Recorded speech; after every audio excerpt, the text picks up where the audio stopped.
Trent, my good man, Trent. Yeah, dude. I have a question for you, Trent. Talk to me, Goose. Oh, hold on. Now I've got a question for you, Trent. Yeah, now that you have questions for me, I have answers. I have a question, Trent. Yeah. How you sleeping, man? You know what? The doc just put me on some new medication, so hopefully I'll be sleeping better soon. We'll see. Trent, I got to tell you, one of the things that may help you sleep better in this life is having a quality mattress. Oh, even better than dirty pillows. Those are things I can actually wrap my hands around. Oh, you know what, Trent? Pillows I can and actually put my face into. Pillows and sheets you can get too, because what we're talking about is Casper mattress. I have one of these, Trent. Love sleeping on it.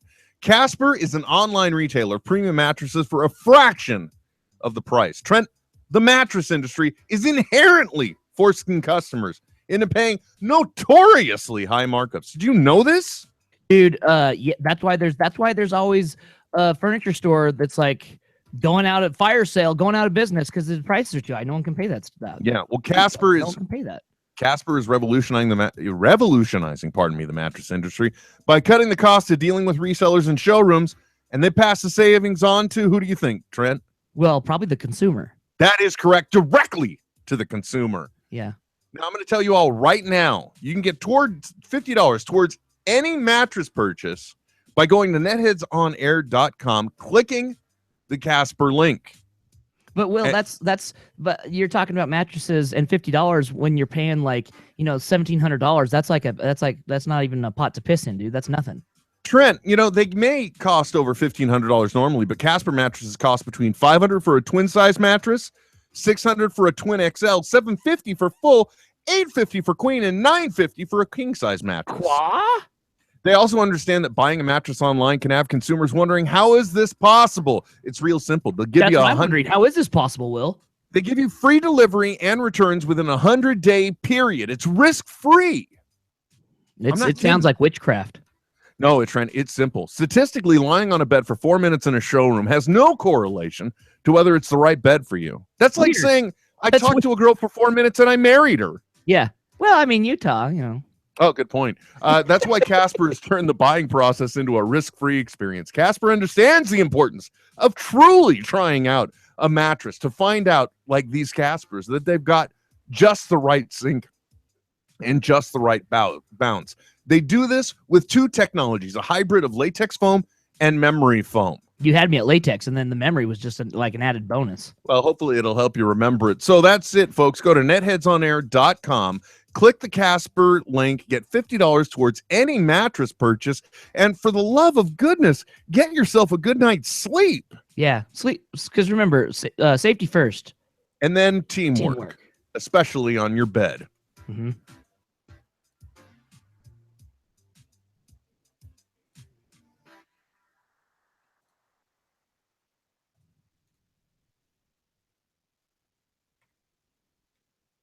With clever meme, with funny tweet, I'll never leave my office seat. Those who think they know what's right, listen on Sundays to NetHeads, all right? You've got to throw some cold water on this situation. Start talking about nerd stuff. Nerd culture is mainstream now. So when you use the word nerd derogatorily, it means you're the one that's out of the zeitgeist. System activate. This is NetHeads with Will Wilkins and Trent Hunsaker. It's a tech podcast. But we are a ton cooler than your typical geek, giving you the info you need to achieve mega nerd status. NetHeads. You guys rock. And now, here's Will and Trent. That's right, folks. Another edition of NetHeads here on Smodco Internet Radio. Available at smodcast.com. You know where else we're also available, Trent? Behind Perkins Family Restaurant. I don't even know what a Perkins. What is a garbage can? Trent, I don't know what you doing during your off time. Never mind, my bad. I didn't know that this wasn't a a direct answer. Okay, where else can we be found, Will? Actually, we can be found on YouTube. But best of all, if you ever go to the episode you're listening to, if you're listening to the audio podcast, you'll find the video on smodcast.com on the NetHeads episode. Per episode will be there. Also, netheadsonair.com. We post all the videos there as well. Yeah, and NetHeads on Air. I mean, there's other stuff too. It's not like like sometimes you go to like a web a web page or a podcast web page, and it's just like, here's the episodes that you're already getting through your podcatcher. But we're putting some extra stuff in there too. We are. As a matter of fact, I was so compelled by the season finale of The Flash. I broke out my fingers, Trent, and I started writing again. Yeah, you kicked it old school, so to speak. I did. I actually stopped playing with my wood. Yeah, son, stop playing with your dinghy. No, with my wood, sir. Oh, sorry. I have built a farmhouse table. I've built a matching bench, and now I've been told we need another bench. So you did go through with the benches then? Oh yeah, definitely, man. It looks so nice. I can't believe this is shit I built. I'm not gonna lie. The picture that you posted of the table, at least, I like how dark the wood is. I do too. Honestly, though, that is not. I dig that. That's not the level of commitment my wife was willing to go to for the stain. However, I wanted something that would be classic and match anything. Yeah. Oh, for sure. And then you that's what's great with dark furniture is it really will go. Yeah. I mean, there was a time, in the late 80s, mid 90s where everything was that light brown wood, everything. And boy, we couldn't paint over that shit soon enough now. Trent, there is some bright orange wood that is all over my house. Yep. You know exactly what I'm talking about then. Kitchen cabinets, the stairway rails, and even the molding around the fireplace. Yep. Ooh, yeah, we're that's probably going to be one of the next things. Is at least the kitchen cabinets will probably be going to white with new hardware. Which you paint them white. You do some of the silverish, like the brushed aluminum looking hardware, and you're good to go. There you go. Now it's like you can read my mind in the backsplash. Yeah. You know what? Nobody gives a shit about kitchen remodeling, Trent. This is NetHeads. Well, I don't know. I mean, it's Sunday, Will. Like maybe they too are at the Home Depot. It's quite possible, even though if you're listening to us or watching us, and you're at YouTube or at Home Depot, hey, hats off to you. Yeah. Trent, I got to admit, you are no longer on the view screen here in the office. No, well, I'm sorry. I've got you. It's okay. I've reconfigured things because last week, in case anyone's wondering, if you downloaded episode 212, you got also what was supposed to be 213, but it becomes I think it was like 212B pretty much. There's like a We hid that in the stinger, and the reason why is because Trent, I have to admit, I got a little enamored with the concept of video. Right? Yeah, it's fun. It's not bad because I at least get to see a reaction from you instead of just hearing it. Yeah. And so we're able to roll it out. And for example, when everything does work, we can do cool things like no longer do we have to be on camera at all times. I can switch away. I spent all this time I've been trying to make fancy shit work when if somebody had just sent me let me Google that for you. I discovered very quickly and easily that I could do most of what I wanted just here within the Hangout. So I can let this thing do all the switching for me. And if somebody were to, by the way, Trent, can people contact us on this show? Well, yeah. I mean, there are many different ways. Traditionally, we've always relied on the Twitter. And that's with a hashtag, right? That's what them kids are calling it. Then you can be like Carrie Lotion, who not only is Smodamite herself, but also a kind enough person who not unlike yourself, recently gave me a movie code, so I got to watch a movie. I have no idea what you're talking about, my friend. Yeah. So again, thank you, Carrie Lotion. The Force has awoken within me, and I also watched the new Star Wars movie. Giggity. Oh, I see what you did there. You made a joke about his dinghy. Something. It's about something. It is. It's about time, is what it's about, Trent. Speaking of time, early February. Around the Valentine's season. I know I said time, and now I'm talking time because that's the way we switch things up here. Also, by the way, Skype, NetHeads on air, or actually, you know what? Here, if you're watching the video, I can make it real easy for you. There you go. Yeah, that one. The other one. Yeah, it's this one right here. There we go. You can call us NetHeads on air via Skype or 866-610-9455 or YakBet 9020 if you want to be able to read what that spells or what numbers though are. It's 925-238-9020. So any of those, and you can contact us while we're live on the air. And you can leave messages via that as well. People have, including Mayor of Beertown's Mea Culpa, we received via voicemail, so that was kind of cool. Yeah, and like not that big of a deal. It was good to hear from him. Oh yeah, definitely. Hey, by the way, Trent, the other day I was watching, like I said, I was so moved by the Flash finale, I wrote about it, but I was also so eager to watch it that well, let me just say that somehow I was able to sit here in my office, and up on the view screen I was watching a Pennsylvania TV station to watch The Flash in real time. Oh, so you can watch it East Coast style. Exactly. Nice. And I learned something. There is a company out there that specializes in making variations of our very own new favorite drink here, the Haymakers tea or Switchel or whatever you call it. But they call it Haymakers. Okay.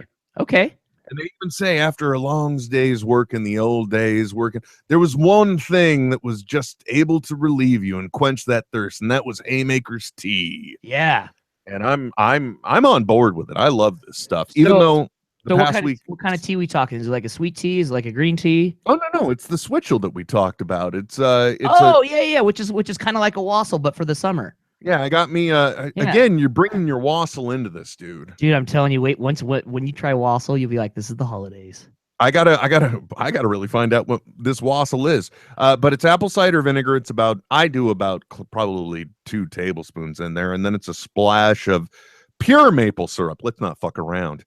And and then the last part, I just sprinkle in a little ground ginger, and that right there is your Haymakers tea. Yeah. And it's refreshing and delightful. Yesterday I was cleaning the pool so the kids could go in it because the AC is out here. Yeah, I know. As Trent usually is sitting there with his testicles sweating, saying, "Yes, tell me again about this mythical and magical thing that you say you have, a machine that makes cold air." Why would you want the air cold, Will? This is again, we're talking about witchcraft here. I know, right? Trent, I got to say, it's not a big block of ice with a fan in front of it either. It's hey, I tell you what, don't knock it till you try it, buddy. Okay, well, I'm at the point right now. I'm ready to sit on one. I think we're gonna get 93 today and 100 tomorrow. Oh, good lord! And maybe already? Yeah, maybe sometime Holy in the shit, dude. We're coming up on June, Trent, and even though they say we've at least finally broke free of our drought for a little bit here, it's still it gets fucking hot. Yeah. I'm not gonna lie, but I did get excited this morning. Trent, the backyard's been getting renovated for a long time. Yes. So yesterday I was cleaning the pool for the kids to be able to go in the pool, and I came in, had the Haymakers, and now I've been drinking that ever since. Yeah. But the backyard itself it's been going through a rejuvenation and a cleaning. It's going through a spring cleanse, if you will.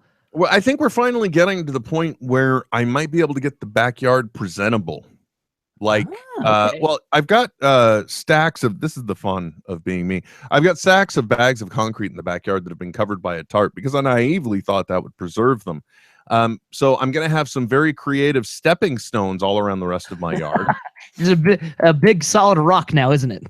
Not a big solid one. It can be pieced out, but that's fine because a crumbly stone, if you will. We actually got had to replace the fence on both sides. I've already told this story, but on the if I'm facing the back of the backyard, the neighbor on the right, or if I'm facing the house, either way, it doesn't matter where the hell I am, and nobody really cares. But anyway, the fence between his and mine, I don't know why, but each one of the lots, the ground level is just a little bit higher than the next. Yeah. I don't know why they offset them. So since I've got the pool in that area, and for the future thoughts of irrigation, one of the things I do have to do is I kind of need to dig a trench between the posts and probably put about 2 sacks high anyway along the fence line in those areas to help control both holding back the dirt as well as stemming some irrigation flow going from one yard to the other. Yeah. But then, like I said, there's a bunch of unfinished areas around the pool that I can now utilize these things. A little bit of gravel, a little bit of sand, drop the bag in there, wet it down, make sure it gets cured, then strip away the paper. So it's nothing's lost is my point. Yeah, nothing is fucked here, dude. No, nothing at all. I also read an article today how I can use some of those, or I can just use chicken wire and some bars to also make some decorative stone in the backyard for really cheap, which I'm excited. And we've already talked about using the old fence boards to make a nice skirt around the pool to make it look a little more natural, give it a little organic feel by kind of building a fence skirt around it when you look at it. Well, and sometimes it's nice because you just want to look up the skirt, and then you'll have that opportunity. Yeah, this one's only things there is black widows. Nobody wants to look there. Do you have black widows, really? Yeah, they are in the area. That's why the fence line will regularly be sprayed. Oh, sprayed also, but it's good because now through what's the term I'm looking for here? I guess through desperation comes innovation. So I'm actually excited about these things. The only bitch of it is the air conditioning not working. Necessity is the mother of all invention. But that's the nice thing about having the pool, Trent, because if I don't mind having to clean the filter a little sooner, no matter what work I'm doing in the yard, as long as what I'm wearing is a bathing suit and a shirt, pitch in the pool, come out. You rinse it off, man. Ain't so damn hot. You know what I'm saying? You're good to go. Anyway, these are all the things going on in my life nobody gives two craps about. But Trent, especially, like I was stoked because I fixed an office chair so I didn't have to go buy one. I'm not building a fucking chair. You know what I mean? Yeah, I'm building benches. That's pretty rad, dude. That's pretty rad. Recognize, bitches. Yeah. That's Why did I get so hostile so fast? It must be the haymakers. Yeah, it's fine. Anyway, Trent, I'm super excited. As I was saying, it feels like months ago now, but it was just a couple minutes. We have now both seen the same movie. Yeah, because around Valentine's Day, not all of them. I'm still catching up on a couple, but some that should have been seen a long time ago. Yes. Well, this one in particular, the Pool of Dead. Yeah, finally, as a matter of fact, folks, I'm not gonna lie. Part of the reason why we're starting a little after 2:00 is because Trent literally just got done watching Deadpool. Yeah, I turned it off, walked downstairs. Here I am. Wave to your tenant. Hello, don't mind me. Yep, just gonna come in here. I will be leaving my pants on this time. Yes. Well, it's customary. If you see he's wearing the masturbation station. Oh, right. Well, that doesn't make it being in your tenant's area any more awkward, by the way. Well, it's no, it doesn't. Just don't leave him a shower flower. Call back. Right. Trent, you're fresh off seeing Deadpool. What I'm right now, I'm excited to hear about what's going on in your mind after seeing it. Yeah. Dude, here's the thing. First, so I'll give you a little background here. I think being so close to like the comics industry in one way or another for so long, I've fallen out of love with Deadpool. Through oversaturation, if you will. Yeah, maybe, and I don't know if it's oversaturation or if it's yeah, no, it is. It's oversaturation, and it's like, for example, it wasn't as bad at the last Comic-Con I went to, but the one prior to that, I'll bet at least I don't know, 1/3 of everyone there was dressed up like a Deadpool, and that's fine. But when the majority of that 1/3 of the entire audience is in character the entire time, it wears on your nerves a little bit. You know what I mean? It's on top of that. I used to have so many mothers come into the comic book shop and say, "Hey, my son says he really likes Deadpool. I'd like to pick up a Deadpool comic book for him." And I'd say, "Well, how old's your son?" And she's like, "He's 8. Let me tell you right now, lady, you don't want a Deadpool comic for him. And I'm just like, this is a bad idea, lady. I was just pondering on that circumstance you were talking about before, because I mean, what you're mapping out is, imagine having 1/3 of an entire gigantic hall crammed to the ass with people, and every one of them is a Ryan Reynolds. Yeah, and everyone thinks that they're all just as funny and just as quippy, and anyway, that said, the movie helped me to shed all those hipster pretenses of liking something because everyone else liked it, and get back to like why it is fun, and I think they nailed it perfectly. That was for me. Like, I was able to sit down, shed any like baggage I was carrying for the character, and just fucking really laugh out loud and enjoy the hell out of it. Well, that's good, man, and I think that's the way it is. As a matter of fact, and I'll say this again, for the movie that it's of the character it's about, Yeah. I think the opening sequence is just perfect. Oh yeah.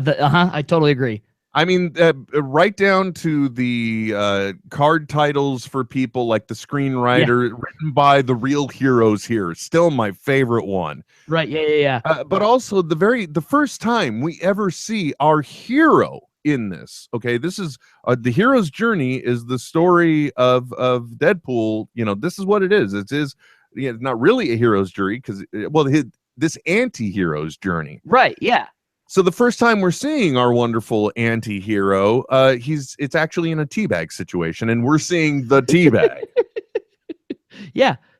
Oh, and I don't know, like it's just so great because there are references in there, only a couple that I had to look up, but for the most part, but they were kind of older references too. Like there was a Heaven's Gate reference, which I love Heaven's Gate. I think it's one of the most interesting things ever. Plus their website is still up if you want to check it out. Yeah, can you explain that to me? No, wait, don't. We'll get lost off. Right? No, seriously, dude. I have no idea. Is it like in memoriam or something? Yeah, I don't know. I don't know how or who is funding it.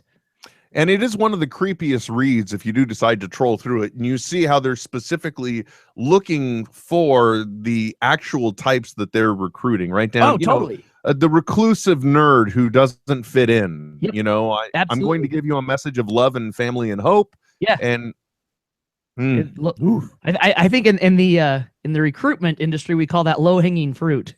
Yeah, Trent. That's right. You have experience in recruiting. Well, I got to tell you too, Trent. I'm just saying. I've been looking at different. I'm actually interested in growing our audience for once. Oh, sure.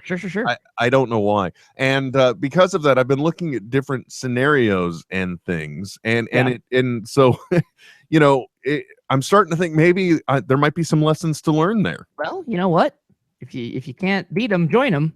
I don't know if that applies, but it's. I don't think it does, really. I really don't think it does. I got to say too that the entire opening sequence of Deadpool, the way it goes right from this interesting animation into just the quietness of sitting in the back of a cab. Yeah. And then into what else it does, which is, because realistically, part of this movie is showing the real people that have been waiting for this movie something they've already seen because of the leak, which Ryan Reynolds has said in an interview he's 70% sure he didn't leak it. Which that's a pretty sure. You know what I mean? Mm-hmm. That's not like pH balance for her, but strong enough for a man. Sure, but it's pretty sure. Yeah, I like it, and I'm sure it was actually the director who did it, Tim Miller. But it's I got to at least say that the movie was definitely in the hands of people that wanted to bring something about the character out. I think the only thing that I personally missed, and it's that moment where you expect Deadpool to have the something that happens that makes him fracture. Do you know what I mean? To where we actually see him like crack mentally. Yeah, exactly. That moment that's true. That's true. It was omitted. Like we see when it happened, but we there's a big jump in between, like, the transformation and like how he's dealing with it. Well, I think, and if I were to put any point on it, it might be at the moment where he has been basically stuck to a burning building by rebar. Right, and he has to look in the face of somebody else that he has bonded with. Yeah, his buddy, yeah. And in that moment, he's having to watch his buddy die with the idea that he may or may not survive this. So he may himself be dying as well. Right. So maybe that's what it is. But I also think that there wasn't, for me personally, there wasn't enough of the manicness of Deadpool in the actual Deadpool character in the movie, but I think that is okay. It gave us little moments Sure. and little elements of fourth wall breaking, Yeah. which was good. I think it was basically, I think it was well balanced out for Hollywood. Oh, absolutely. Yeah. Yeah. No, It was- I mean, and you know, it's what I tell everyone all the time. Like, comic book movies are not made for comic book fans. Because if they were, they would be a failing industry, just like comic books. You know, Trent, I gotta tell you though, when you finally get to see Captain America: Civil War. Oh yeah, dude, I cannot wait. Oh, speaking of which, oh shit, comic books this week. Oh yeah, that's right, dude. And I find this amazing because I heard this news and I admit at first I was like, fucking what? Actually, you know what it was? Here's the reaction I had. The reaction I had was the same point where I learned that Dr. Octopus was going to be inside of Peter Parker's body Uh-huh. and now be posing or be acting as the superior Spider-Man. I Uh-huh. remember the reaction I had. Yeah. And then this week some news dropped and now I know I had a similar reaction. And because of what I have learned since then, I now know it doesn't matter. I'm in good hands. Yeah, exactly.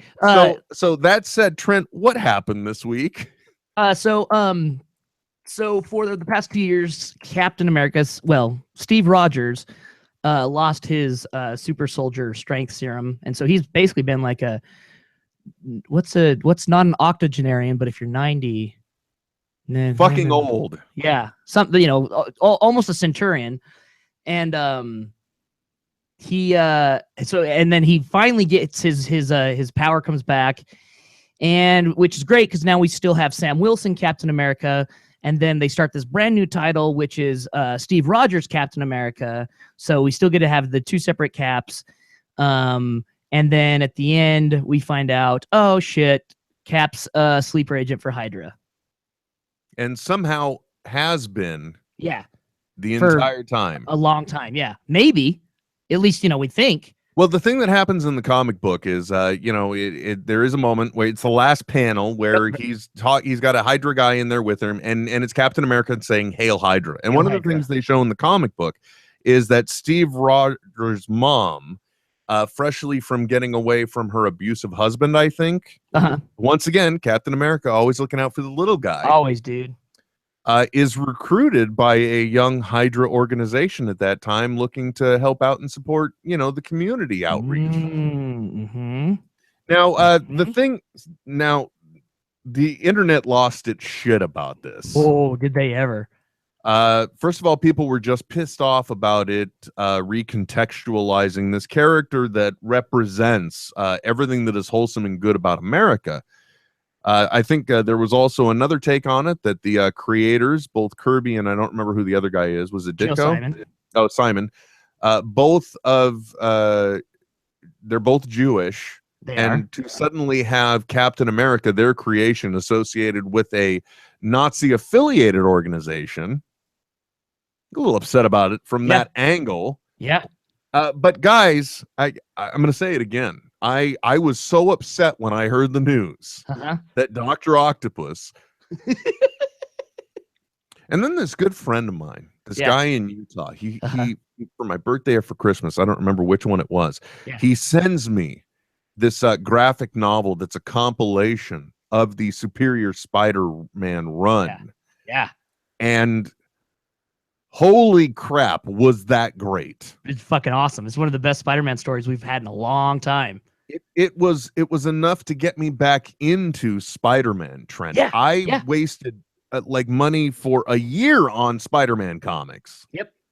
Because of that, because of you, and I shouldn't say wasted. I got entertainment out of them. It's a drug.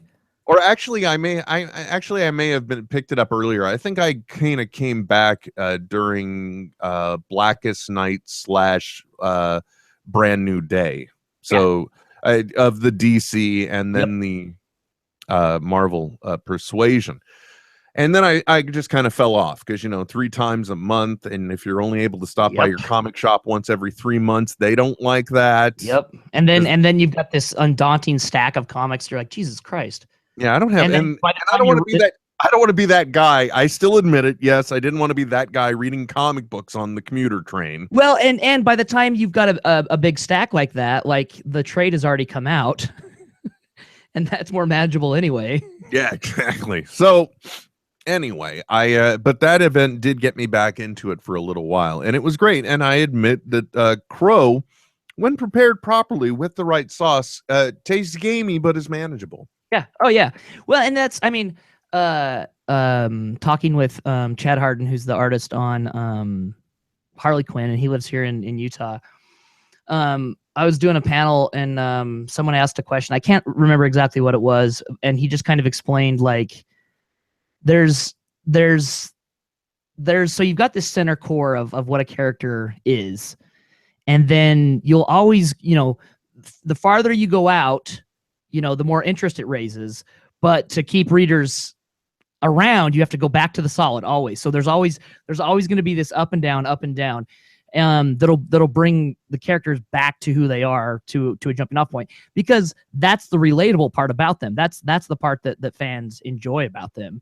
Well, and now we live in a world too where we know the status quo will always return because we have the Marvel cinematic universe. Totally. Absolutely. Yeah. So guys, whatever happens, this is one panel, and sure, maybe he has been a part of Hydra all along, but even that can be recontextualized in different evidence. Yeah. To say he's been part of Hydra all along as a standalone comment could be interpreted that he's been a spy this whole time. Yeah. To say that he's been a member of Hydra this whole time because he and his mother were brought into the organization when it was very young is another.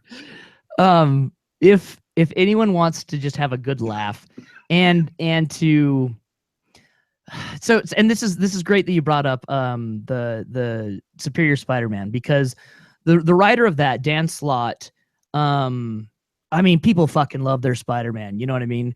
And so I know, because I watched Civil War and cried. Dan Slott had to like stop doing Twitter for a while, because of just the crazy shit that was, and death threats and shit like that was happening during Superior Spider-Man. In fact, I watched an interview with him where there was like this little kid that came up to him and said, "Is Peter Parker really gone?" And he had to lie to the kid and say, "Yes, Peter Parker's gone forever."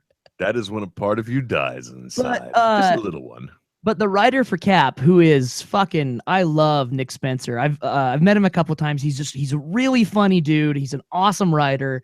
And he's also been doing the Sam Wilson Captain America, which if you want to look at, like, man, contemporary America and viewpoints about race and inequality played out in a superhero book, check that out. But his Twitter feed has handled this like such a fucking pro throughout this whole thing. I'm looking at one right now that says this came out on the 25th, so on the day it came out.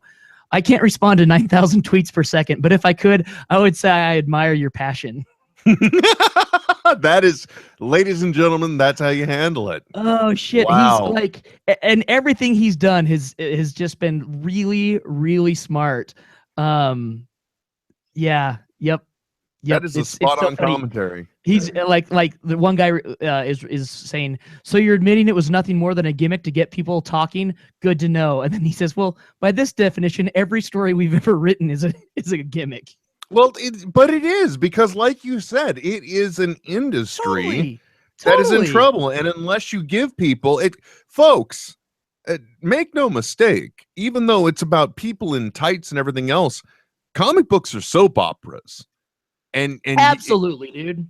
And if you want to get people watching, eventually the crazy twin has to be trapped down the well while the weather machine is threatening to destroy the entire world. Yeah. Oh yeah, totally. And that's what's so funny. I don't know. I think it's The best. I think the best though, was an interaction he had on Twitter with Clark Gregg, who we all know as Agent Coulson. Agent Phil Coulson. Right.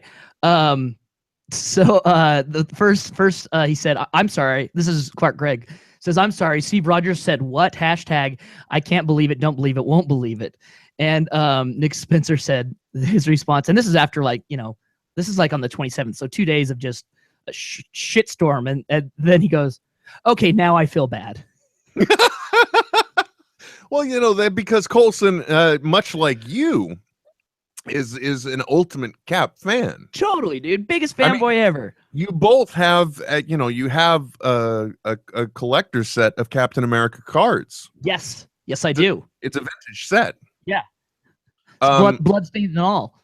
By the way, and so not even by the way, so getting back to it, you yourself, between the two of us, I know as one of the biggest Captain America fans ever. Oh, I mean, thank you. I think. Well, definitely. No, and I mean that in a great way. And the thing that I love about this is I even messaged Trent saying, has Marvel lost their frickin' minds? Uh-huh. And then I tipped him to what this was, and at which point he responded, oh, that's good, and it makes sense, because, he hasn't been Cap for a while. Yeah, so this will get people back into reading Cap. Yeah, well, and I mean, they're so goddamn smart. Tom Brevoort and Quesada and the whole editorial team, they were aware of DC's new reboot, which is Rebirth, which also came out this exact same day. Mm-hmm. And it's really fucking good. And so they knew they had to up their ante because they're kind of in between the events right now. And so they had to do something to give the shot in the arm to compete against the Rebirth stuff. And as big of a deal as Rebirth was and everything, USA Today, Huffington Post, everyone was talking about Captain America. So they did it. Yeah, my hat's off to him. And I gotta say too that you gotta kind of hand it to DC as well. I have not read the Rebirth comic. I admitted I only read basically the synopsis and the cool thing about it. And I think it's what they did is brilliant. It's so smart. Yep, because it really is. They found a perfect way, and they found the perfect person to make it possible. Because for the longest time, and I even mentioned this in my if you go to netheadsonair.com, I've got a write-up on the season finale of Flash. Right. And I even say in there that Flashpoint, until recently, right, reboot the universe for the New 52. And in some ways, it still allows it to be a contributor because the Flashpoint thing, spoilers, because I'm an asshole, it turns out that Flashpoint drew the attention in a different reality from none other than Watchmen's Dr. Manhattan. Yep. Yeah, exactly. Which is a concurrent or like a parallel universe. Yeah. So it was just so well played by them. So now they've made it that the 52 stuff can still exist. Exactly. And is existing within it. And that's what's so great too. They on the renumbering on a lot of the comics. So you'll get like Flash #1 with the new Rebirth, but we're gonna have action, and we'll have Superman #1, but we're back to Action Comics 938. Yeah. So back to that continuity. Like it's super smart. They're doing the same thing with like Detective Comics and Batman and stuff like that. It's a good time to be reading comics. Well, the other interesting thing about the Rebirth one that I have heard, again, no firsthand knowledge, but what I read and then what I like about it, because I believe it was written by Jeff Johns. Yes. Is the fact that it openly makes commentary of itself in being the business management of the DC universe. It is, I don't want to say satirical, but it does. It makes comments like how the past 10 years there's just been a lack of happiness and hope. That's in the comic. And the other thing cool about it too is that the narrator at the opening of the comic is Wally West, but it's not the Wally West you're thinking of. Yep, exactly. It's the 80s Wally West that was the Flash for a lot of people. For a long time, man, yeah. And the homeboy just poof was gone, but now it turns out, where has he been? He's been in the Speed Force. I fucking love the Speed Force shit, man. Oh, and they've the new 52 run of the Flash, the whole fucking thing has been so good, and the writers on it have done so great, and they've played so much with the Speed Force and and getting lost in the Speed Force and finding these pockets of reality within the Speed Force. It's, I mean, and they're all out in trade. It's definitely worth picking up. And For Trent, sure. now we can transition smoothly in a way that would almost make it seem planned, because we've made reference to this article twice. The season finale of The Flash, Trent, did so many goddamn things. Let me just tell you that it had hints of, I'm going to get you watching probably just this season finale before you watch anything else. It had elements of Infinite Crisis, or Crisis on Infinite Earths. Earth, right? It had essences of Flashpoint. I'm not kidding. Okay. And we got to see on screen the Black Flash. Yeah, and they're the man in the black mask. Is that what they're referring to him? No, the man in the Iron Mask was actual Jay Garrick. Oh, okay. That's which for those who don't know, that's the original Flash, the JSA Flash and Earth 2 Flash. Yeah, that's the one that we thought was coming through, or was coming, because we had seen the helmet with wings come through in the season 1 finale of The Flash. Okay, yeah. But then the other brilliant thing they did is that they had that Flash played by John Wesley Shipp, who was the Flash from the night, who plays Henry Allen, but was also the Flash from the 1990s version of The Flash. Yeah, the one where we had the first Trickster. Yeah, which interestingly enough was also, because in this version of The Flash, it was also the Trickster, right? And it was also Mark Hamill, which I love. There's so many things this show does, but I got to say that the reveal of turning Zoom, which, by the way, the last time we saw the Black Flash in the comics, it was the corpse of Professor Zoom being turned into the Black Flash in Blackest Night, I believe. And it's funny, I think my sister-in-law and brother-in-law are here to pick up their daughter. There was a sleepover because I hear the dogs going apeshit. Oh, only in live broadcasting, folks. Yeah. But I got to say, that really excited me, too, because way back when Andrew Kreisberg was on Fat Man on Batman, one of the things he said in that interview was that one of the things that they've done is they realized, look, we're never going to get another shot at this, so let's just throw every freaking thing in we can. If we think about it and we want to do it, let's just go for it. Yeah. And one of those things in the last few moments of Zoom's life on the Flash TV show, he, first of all, in the final confrontation, Barry rips off half of the cheek and mouth portion of Zoom's mask. At which point, when I was watching it, I went, ah! Like that, literally out loud. I'm not proud. It's not one of my finer moments. No. And then when these time wraiths come out of the Speed Force to seek retribution, they go after Zoom, and that's when suddenly they seem to be draining his life essence. They're taking his skin, and it just goes full like skeletal face, and the black Flash emblems on the side of his head turn red, and the emblem on his chest goes from black on black to red on white. And I'm like, oh my God, the Black Flash. Yeah. I was so giddy that the thing is, I'm almost tempted next year to do one of those stupid reaction videos. Right. Not to publish for anyone to see, but just for my own edification. Some self-awareness training. That might actually be a form of therapy. I don't know. or the cause of some therapy. Yeah, that too. It could be. Anyway, I was blown away from it. I cannot wait for you to see it, because the last 10 minutes are just heartbreaking. Oh man. And I'm such a fragile flower when it comes to superhero shit anyway. Yeah, well, that's the thing about the Flash, is that they're doing it right. And they kind of kept it up in this season too. They were once again holding each episode and the entire season like it's a comic book story. I know it has TV shows have 3 acts, but the way they even frame it is very comic book like on the peaks and valleys of how the story travels. Right. So in that respect, I was in love with it. And then the things that we have seen on the show, because basically the entire show started kind of on a Flashpoint inspired thing, which is the death of Barry's mother, Nora Allen. Right. Yeah, exactly. So, this whole time, There's no other way to put it, Trent. I mean, I'm just going to go full on spoiler if you don't mind. Yeah. No, dude. I live in a post-spoiler world. So Barry has in this season, Zoom also killed Henry Allen. Okay. Oh. Right in front of Barry. Back in the same goddamn house. Yep. Same goddamn room. Yep. You know, because that was the difference between the two of them, is that Barry's mother was killed in the house when he was whisked away.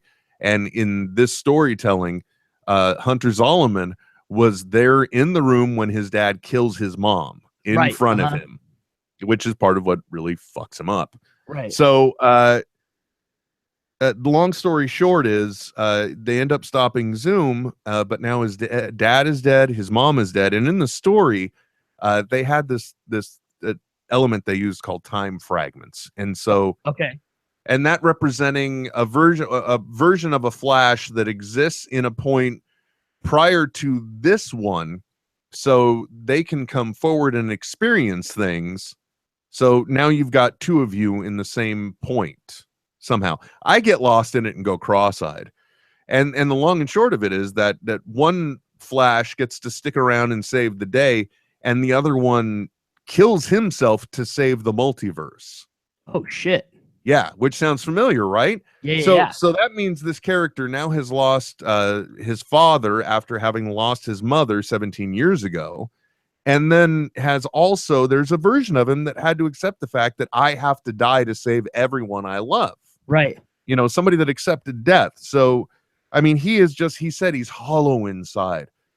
And Iris in that moment says, well, Barry, I'll wait for you. I love you. And he says, I love you too. And she goes in the house and he says, and I'm sorry. That's why I have to do this. And then just whoosh, time portal outside the house again. Lightning happens inside, except this time Reverse Flash has got the knife in his hand and fucking Barry just charges in and takes him down. Gotta do it, man. Yeah. You can't. And Grant Gustin, his fucking delivery, because he just tells him, you're not going to kill her. You're never going to kill her again. Oh. And then the most messed up moment, the season 1 self who stayed back and didn't save his mom. After he saves his mom, he opens the door. He looks at himself. Then he looks and sees his mom is still alive. And there's just like this little smile right before. Like, I figured it out. Yeah. No, he's more like, oh God, she gets to live. And at that point, he fucking fades out like a Back to the Future photograph. Oh, no shit, really? No shit. So, awesome. Dude, straight up Flashpoint has happened now. And it's the thing about it, the reason why I told you all of this and the reason why I've ruined it for everyone on here. But you know what, folks? It's almost been a week. Come on now. Yeah. The whole reason why I bring it up is because just the sudden realization that something they set up an entire 2 seasons ago on the very premise that they start the show on it's come full circle and brought us back to that very thing. They tipped us off in the very beginning. This is Flashpoint, or at least a strong element of it is. And it still proves that it has. But the other thing that you realize why they have to do this, though, don't you, Trent? For ratings? I don't know. They need something that could have major implications because in a very interesting move, Supergirl has left CBS and will be on the CW next fall. CW now, yeah. So they need some cataclysmic event to help bring that Earth into this Earth. Yeah. Right? At least that's the way I figure it. So I mean, essentially you've got the Flash on the CW. You've got Supergirl, it's gonna be on the CW. You've got Arrow that's on the CW. The Legion of Superheroes on CW. Close. DC's Legends of Tomorrow. Or Legends of Tomorrow. Yeah. I wish it was the Legion of Superheroes. And by the way, that's one of the things they've said, that because Supergirl is going to be on the network, it's going to be a 4-way crossover. Oh, okay. So this is, folks, this is comic books on TV at its finest, because now they're fucking us, and we got to make sure we collect each issue to get the whole story. Yeah, you've got to do the whole thing. Which I'll tell you what though, CW does a really good job at putting their content up for non-pay subscribers to watch. Really, I didn't know that, Yeah, but you would. You're job one of them cable cutters, right? Yeah. Well, that's good. I'm glad to hear that. So when you get caught up, you'll be able to get caught up right. Right. Good. Yeah, man, even just telling you about those moments, I literally was getting goosebumps. Yeah. And man, I gotta say, well, you said it best, Trent. It is a great time to be a comic book lover and be alive. It really is, man. I mean, Like- I wouldn't trade it for anything else. Yeah. I mean, maybe a handy once in a while, but other than that, dude, yeah, it's great. Well, let's face it, folks. Right now, comic book movies, they're the freight car that is just out of control, coming to crush us and get all of our money. Oh, see, I thought you were gonna say it's like the abandoned freight car that like if you go to it the right time of day, you can get a handy for real cheap. That's where my mind went. I'm sorry. I noticed your mind reflects a lot on the opportunity to obtain a handy. Well, I'm just saying, it is what it is. Fair enough. As long as you're willing to accept it, that's what counts, Trent. Yeah. That is what Trent. So let's loop it all the way back around, if you don't mind, sir. Let's reach it around. What's your final synopsis on Deadpool? How did you walk away from it? Yeah, I thought it was really good. There were a couple of things that kind of pulled me out of the film, which is weird because it pulls itself out of the film. But I give it 4.5 stars out of 5. Wow, that's not bad, especially from a comic book critic like yourself. Yeah, for and I had a part where I welled up a little bit where he goes, and I'm just looking at you like it's the first time I've ever seen you trying to memorize every part of your face. Mm-hmm. Yeah, I'm like, yeah, that was the shocking thing, was that a Deadpool movie actually had heart. Yeah, had some heart. I tugged on the old feelers a little bit. Yeah, I think. I'm dying to hear it. So, what are the moments that pulled you out? The Colossus design, I'm not a fan of. Proportions on it, like it's weird because for as tall as he is, they've got him like his chest is really narrow and his shoulders are really narrow. He should just be wider. Well, not to mention that Colossus had the name just because he was a slightly larger than bigger individual, but he could turn his entire body into metal. Yeah, and we never see him not metal. Yeah, no. Well, because then you'd have to have an actor to pay for that. So instead, he's just a CG character the whole time. Yep, that you can pay. Yep. Yeah, the only moment that really kind of affected me, well, his accent was a little much. But yeah. But it was his accent. Call you. Yes, that is true. It is Yakov Smirnoff with a little testosterone thrown in. Yeah. And the only other thing, and I said this before when I was talking to Josh Schifter in one of the past episodes, the only other thing that really took me out of it was for some reason just that setup scene for the scrapyard, as they call it, which they're clearly taking apart a helicarrier. Right. But I don't know. There was something about the green screen in that first setup moment where they're approaching and like, well, that's definitely a matte animation if I ever saw one. Yeah, like there were some spots you can tell where they overspent the budget, and it's very interesting to see how there were parts in the film that had a lot more money spent opening of the film to say the end of the film. But I'll tell you what. I've often thought about having a chain on a motorcycle brake and having it like hit something, and I saw it take a guy's head off. So I that alone, I was like, okay, this gets a pass. Yeah, I'll take it. I'll accept it. And like we said, I think Ryan Reynolds did it just enough. He wasn't, full on Ryan Reynolds, and I think he was a little more Deadpool. And there was, like, even in that opening scene, I just love the moment, like, bad Deadpool, and then he shoots another guy. Good Deadpool. Good Deadpool. Yeah. Uh-huh. Or the one where the guy that shoots him in the ass, he ends up like shooting him 4 times, and he's like, stupid, worth it. I really liked a lot of it. Yeah. And I think it has potential for the future as well. So I think as long as it's the same team, we're in good hands. Yeah. No, I agree. I would love to see some Jerry Duggan in there writing some Deadpool, even if he was just consulting. That would be awesome. He's one of my favorite Deadpool writers, so that would be nice. See, and look, you were even able to come back and say, that this is even a good Deadpool writer. After the rest of the world spoiled Deadpool for you, you still retain that nugget. Oh yeah, for sure. Yeah, I would. And it's a good friend of Matt Mira's as well. Oh, very nice, very nice. Myra. Yeah. Oh, by the way, too, one of the things I'd like to mention, only because I have one, is I got the cutest thing I'm probably not going to find it while we're on the air, because when you have a toddler in the house, you suddenly find yourself shifting everything on your desk around a lot. Yeah, well, it's yeah, because it could get into the smallest of hands very easily, I'm guessing. Yeah, see, like I'm not finding what I want, but interestingly enough, so like this is a standard button that comes with a Loot Crate package, and apparently, during the April 2016 Quest one, apparently I got the limited edition gold plated one. I found that out because I read the little magazine that comes in there. Yeah.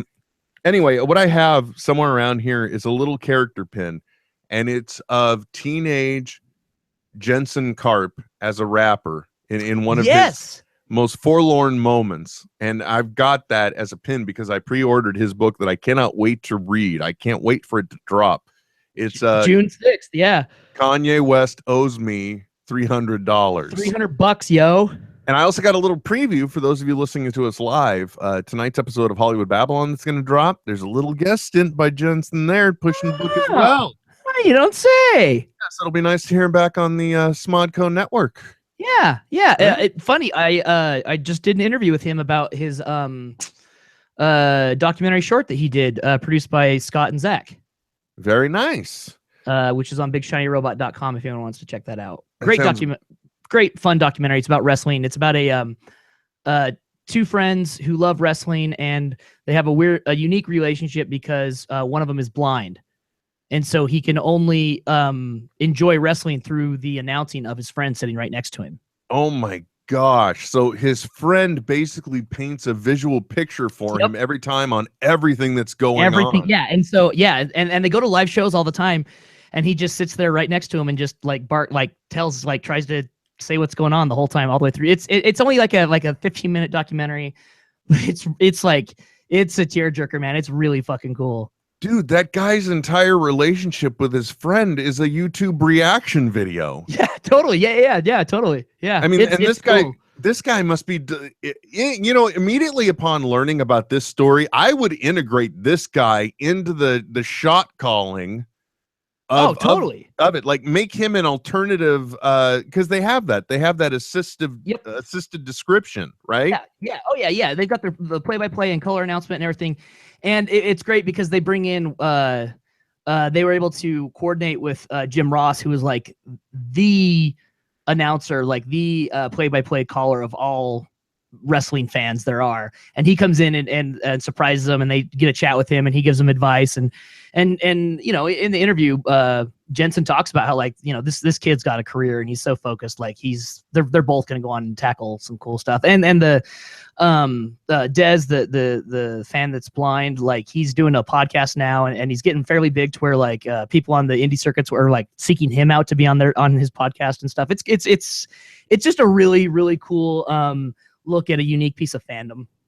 It's it's really nice to hear that good things happen to good people in this world. I really wish we could have more of that.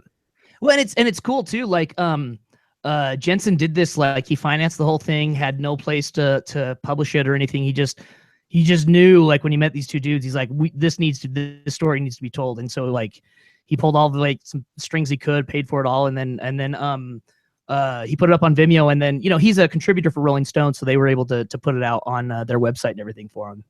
Oh, that is super cool. So we could, if we went to Big Shiny Robot, we could read your article that could also jump us to a place where we could actually watch it. In fact, I've got the video just embedded there that you can watch the whole thing. So sweet, there you go. Look, folks, helping you out one little thing at a time, right there. Yeah, but and the only back to your pin.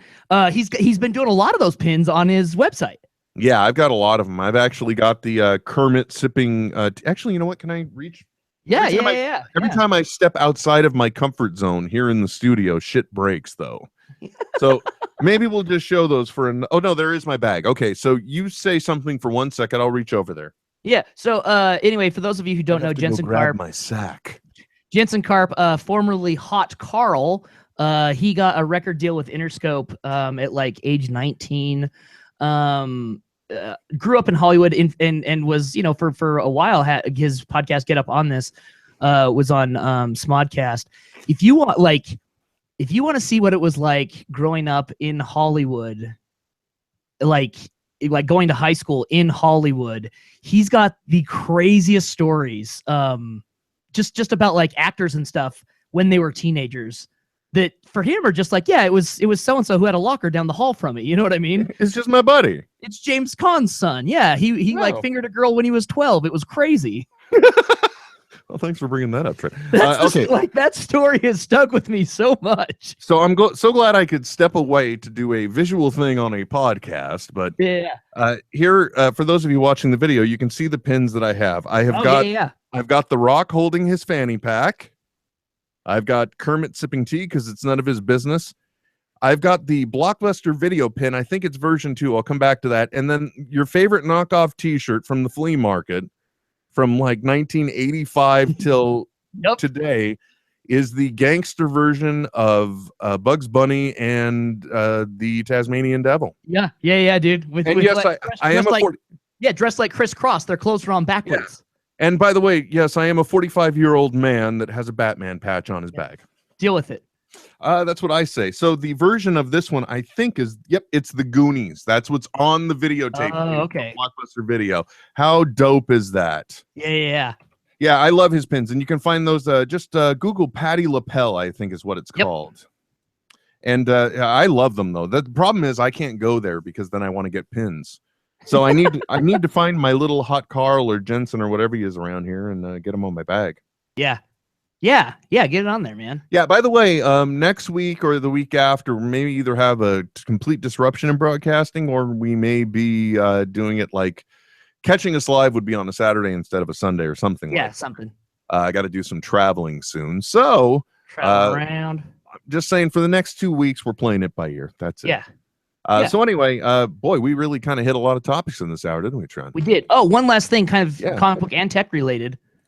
So Comixology, who is owned by Amazon and who basically does the digitization of all comic books now. Like they are like, even though you've got your Marvel app, Comixology is doing it all for them.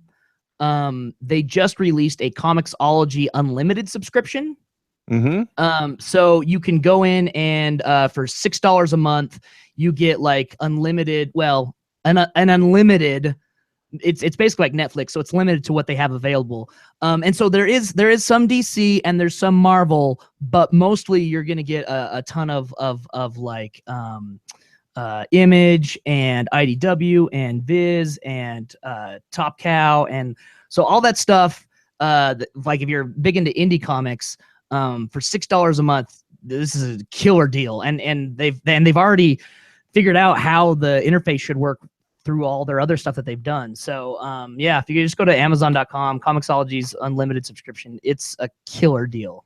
That sounds great too. If you want to get caught up on any of the old things, totally, of some comic book that you've missed recently, or in the past, or whatever it is they have available, I'd be open to checking that out.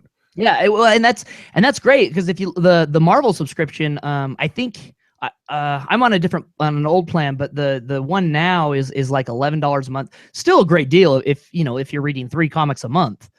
But for $6 a month, that's cheap.